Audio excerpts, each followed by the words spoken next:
আসসালামু আলাইকুম বন্ধুরা, সবাই কেমন আছেন? আশা করছি সবাই অনেক ভালো আছেন। আজকে আমি করবো পেঁপে চিংড়ি। পেঁপে চিংড়ি করার জন্য প্রথমে আমি একটি প্যানে তেল গরম করে গোটা জিরে ফোড়ন দেবো। এরপরে আমি একটি মিক্সার জারে চিংড়ি মাছের মাথা, পেঁয়াজ ও আদা রসুন বেটে রেখেছিলাম সেটাই দিয়ে দেবো।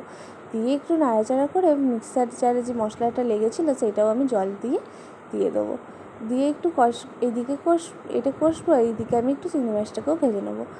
লাল লাল করে ভাজা হয়ে গেলে এইদিকে আমার মশলাটাও কষানো হয়ে গেছে, কাঁচা গন্ধটা চলে গেছে। এরপরে আমি গুঁড়ো মশলাগুলো দিয়ে দেবো। দিয়েছি হলুদ গুঁড়ো, লঙ্কা গুঁড়ো, ধনে গুঁড়ো, জিরে গুঁড়ো, স্বাদ মতো নুন। এরপরে আমি আবারও কষবো যতক্ষণ না তেল ছাড়বে। কষানো হয়ে গেলে আমি কেটে রাখা পেঁপে ও আলুটি দিয়ে দেবো। আমি ঠিক এইভাবে কেটেছি, আপনারা আপনাদের পছন্দ মতন কেটে নিতে পারেন। মিনিট দুয়েক নেড়ে আমি দিয়ে দেবো চিংড়ি মাছ।